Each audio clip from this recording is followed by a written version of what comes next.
Good morning to all. Welcome to my channel Gundimeda vlogs. ఈరోజు నటి జయప్రద గారి గురించి తెలుసుకుందామండి. అసలు పేరు Lalitharani.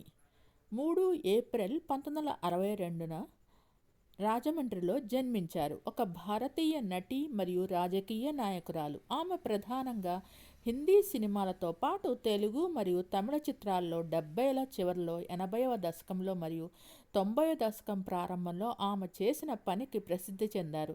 Jayaprada 3 Filmfare awards south గ్రహీత మరియు అనేక తెలుగు మరియు హిందీ చిత్రాలతో పాటు కన్నడ, తమిళ, మలయాళ, బెంగాలీ మరియు మరాఠీ చిత్రాల్లో కూడా నటించారు. 1994లో తెలుగుదేశం పార్టీలో చేరి రాజకీయాల్లోకి ప్రవేశించిన ఆమె కెరీర్ పీక్లో ఉన్నప్పుడు సినీ పరిశ్రమకు దూరమయ్యారు. ఆమె 2004 నుండి 2014 వరకు ఉత్తరప్రదేశ్లోని రాంపూర్ నుండి పార్లమెంటు సభ్యురాలుగా ఎంపీగా ఉన్నారు. అంతులేని కథ, సిరిసిరిమువ్వ, సీతా కళ్యాణం, అడవి రాముడు, యమగోళ, సన్నాయి అప్పన్న, హోలియా హొలినా మేవు, స్వర్గం వంటి ఆమె చెప్పుకోదగిన చిత్రాల్లో కొన్ని. ఊరికి మనగాడు, కామ్చోర్, కవిరత్న కాళిదాసు, సాగర సంగమం, తోఫా, షరాబీ, మక్సద్, సంజోగ్, ఆఖరి రాస్తా, సింహాసనం, సింధూర్, సంసారం, ఎలానీ జంగ్, ఆజ్కా అర్జున్, తానేదార్, మా, హబ్బా, శబ్ద వేది, దేవదాతున్, ప్రణయం, ఈ బంధన మరియు క్రాంతివీర సంగొల్లి రాయన్న, సాగర సంగమం చిత్రంలో ఆమె నటనకు గాను ఆమె ఉత్తమ నటిగా ఫిల్మ్ఫేర్ అవార్డును అందుకున్నారు. సిరిసిరిమువ్వ మరియు అంతులేని కథల్లో ఆమె నటనకు గాను ఆమె ఫిల్మ్ఫేర్ ప్రత్యేక అవార్డు కూడా లభించింది. ఆమె భారతీయ తెరపై అత్యంత అందమైన ముఖం అని పిలిచే సత్యజిత్ రేతో సహా అనేక భారతీయ చలచిత్రాన్ని ఇప్పటి వరకు అలంకరించిన అత్యంత అందమైన ముఖంలో ఒకరిగా ఆమె పరిగణించబడుతున్నారు. ప్రముఖ బాలీవుడ్ దర్శకుడు సత్యజిత్ రేతో భారతీయ తెరపై అత్యంత అందమైన ముఖం అని అనిపించుకున్నారు జయప్రద గారు. చాలా అందమైన నటిగా గుర్తింపు లభించింది. నటి జయప్రద ఆంధ్రప్రదేశ్లోని రాజమండ్రిలో తెలుగు మాట్లాడే కుటుంబంలో లలితారాణి రావుగా జన్మించారు. ఆమె తండ్రి కృష్ణారావు గారు తెలుగు సినిమా ఫైనాన్షియర్.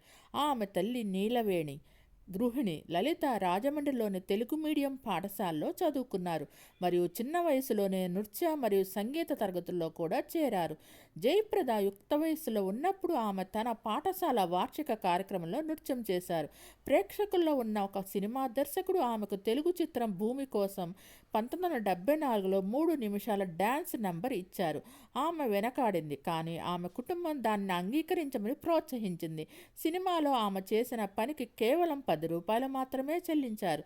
కానీ ఆ 3 నిమిషాల సినిమా హడావుడిని తెలుగు సినీ పరిశ్రమలో ప్రముఖులకి చూపించారు. ప్రధాన చిత్ర నిర్మాతలు ఆమెకు నాణ్యమైన చిత్రాల్లో ప్రధాన పాత్రలు అందించారు మరియు ఆమె వాటిని అంగీకరించింది. 1976లో పెద్ద హిట్ చిత్రాల్లో ఆమె పెద్ద స్టార్గా మారారు.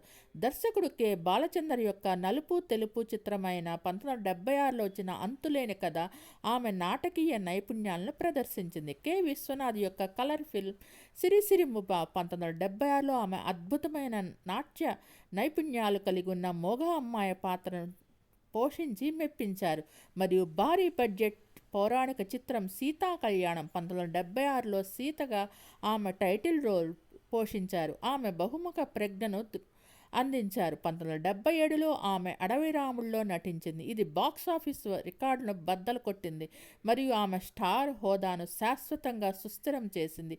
జయప్రద మరియు సహనటుడు ఎన్టీ రామారావు గారు కలిసి పాడిన ఆరేసుకోబోయి పారేసుకున్నాను పాట మాస్ హిట్ అయింది. ముఖ్యమైన దర్శక నిర్మాతలు ఆమెను నటింపచేసి తమ సినిమాల్లో పునరావృతం చేశారు. చిత్ర నిర్మాత విజయ్ ఆమెను 1977లో తన సూపర్ హిట్ చిత్రం Sannayi Appanna, Kannada matinee idol doctor Raj కుమార్తో కలిసి కన్నడ సినిమాకు పరిచయం చేశారు. ఈ చిత్రం ఉస్తాద్ బిస్మిల్లా ఖాన్ చేత షెహనాయి ప్రదర్శన కలిగి ఉన్న ఏకైక చిత్రంగా కూడా ప్రసిద్ధి చెందింది. ఆమె 1983లో కవిరత్న కాళిదాస మరియు 2000లో శబ్దవేది వంటి సూపర్ హిట్లలో కన్నడ సినిమాల్లో నిగ్రహంతో నటించారు.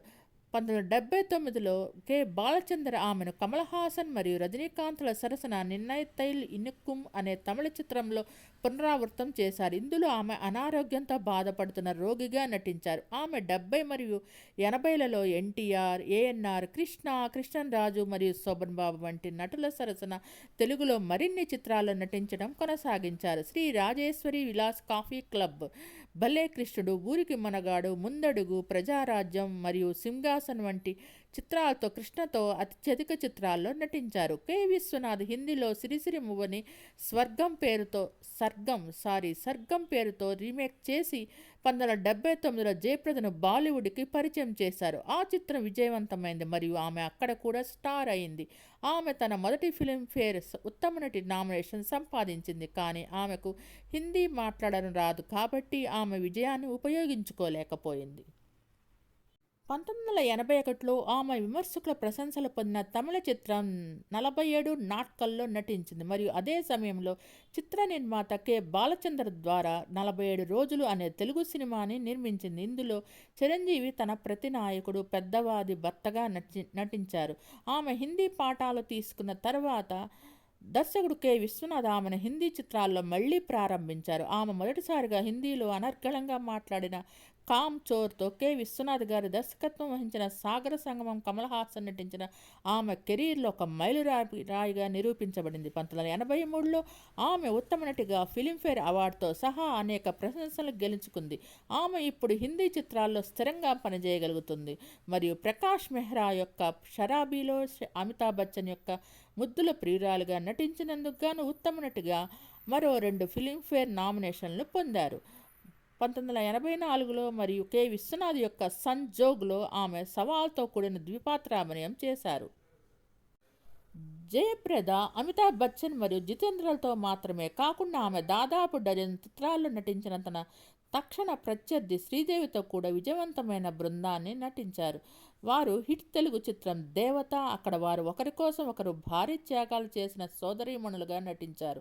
ఇది హిట్ హిందీ చిత్రం తోఫాకి రీమేక్ చేయబడింది. ఈ చిత్రాలు జయప్రదను సినీ ప్రేక్షకుల యొక్క సాంప్రదాయ విభాగానికి నచ్చాయి మరియు ఆమె భారీ మహిళా అభిమానులను కూడా సంపాదించుకున్నారు. రాజకీయ నాయకురాలుగా కొత్త కెరీర్ ప్రారంభించినప్పుడు ఆమెకు బాగా ఉపయోగపడే చిత్రం ఇది. 1985లో మమ్ముట్టి, బేబీ శాలిని మరియు అంబికా ప్రధాన పాత్రల్లో జోషి దర్శకత్వం వహించిన మలయాళ చిత్రం ఇనియం కథతుదరంలో నటించారు. 1990 ప్రారంభంలో జయప్రద ప్రధానంగా అమితాబ్ మరియు జితేంద్ర సరసన హీరోయిన్గా నటించడం ప్రారంభించారు. ఆమె కథానాయికగా కొన్ని ముఖ్యమైన కన్నడ చిత్రాల్లో కూడా నటించారు. 1994 నుండి ఆమె సినిమా అసైన్మెంట్లను తగ్గించుకున్నారు మరియు తన సహనటుడు ఎన్టీఆర్ పిలుపు మేరకు రాజకీయ జీవితంలో చేరిపోయారు. 2000లో ఆమె సిబి మలయాళ దర్శకత్వంలో మోహన్ లాల్ నటించిన మలయాళ చిత్రం దేవదూతంలో నటించింది. ఈ చిత్రం విమర్శకుల నుండి విపరీతమైన ప్రజాదరణ పొందిన సమీక్షకులను పొందింది, కానీ బాక్స్ ఆఫీస్ వద్ద విఫలమైంది. కానీ ఇది హోమ్ మీడియాలో విడుదలైనప్పుడు మరియు టెలివిజన్లో ప్రసారమైనప్పుడు ప్రేక్షకుల నుండి గొప్ప ప్రశంసలను అందుకుంది. అతని సినిమాలో ఎవర్ గ్రీన్ హిట్గా నిలిచింది. ఆమె చివరిసారిగా Kannada super star doctor Raj Kumar సరసన శబ్దవేదిలో కూడా నటించారు. 2002లో ఆమె ఆధార్ చిత్రంలో అతిథిగా నటించడం ద్వారా మరాఠీ చిత్ర పరిశ్రమలోకి అడుగుపెట్టారు.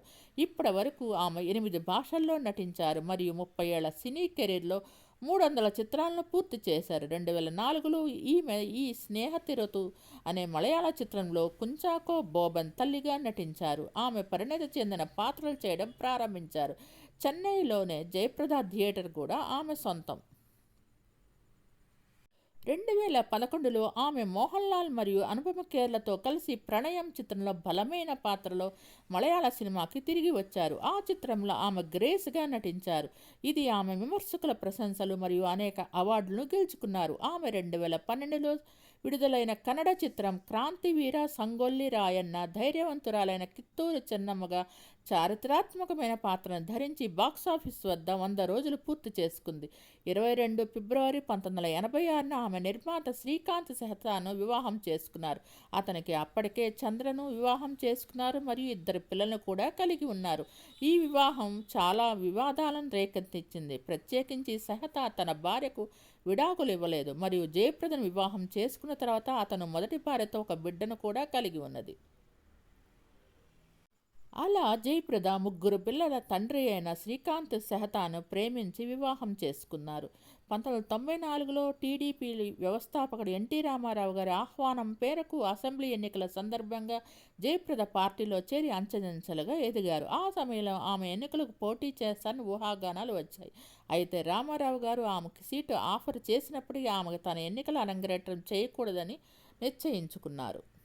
నటి జయప్రద 26 మార్చి 2019న జాతీయ ప్రధాన కార్యదర్శి భూపేందర్ యాదవ్ సమక్షంలో బీజేపీలో చేరారు.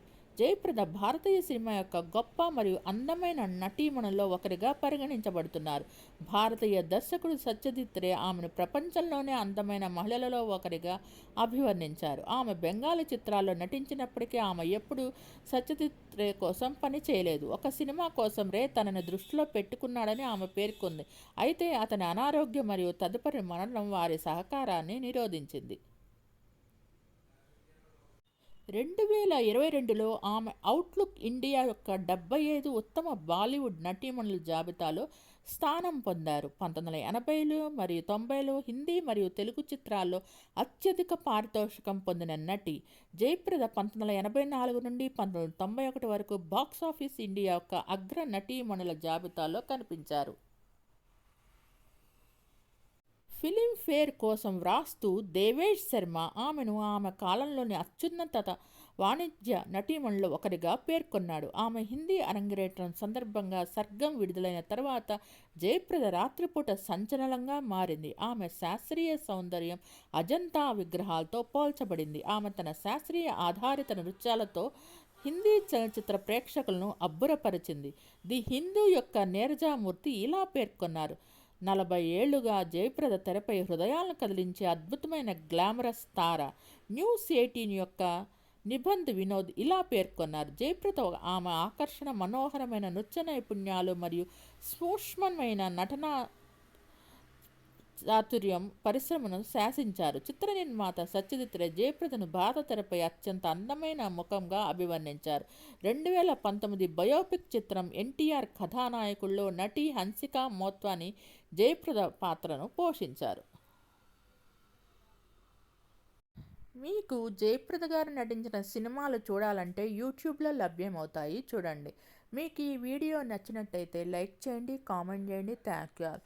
Please subscribe and support my channel Gundimada vlogs. నా ఛానల్ని కేవలం 5% మంది మాత్రమే సబ్స్క్రైబ్ చేసుకుని చూస్తున్నారు.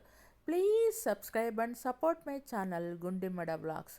Thanks to each and every subscriber for supporting and subscribing my channel Gundimada vlogs. నా పాత వీడియోలో కూడా చూడండి, దాంట్లో కూడా ఇంకా పలువురు సనీ సెలబ్రిటీస్ వాళ్ళ బయోగ్రఫీస్ ఉన్నాయి. మీరు ఒకసారి చూడండి, మీకు నచ్చితే లైక్ చేయండి, కామెంట్ చేయండి. Thank you all. చాలా అందమైన నటీమణి అండి జయప్రద. డాక్టర్ కాబోయి యాక్టర్ అయ్యానని చెప్తారు ఎప్పుడు.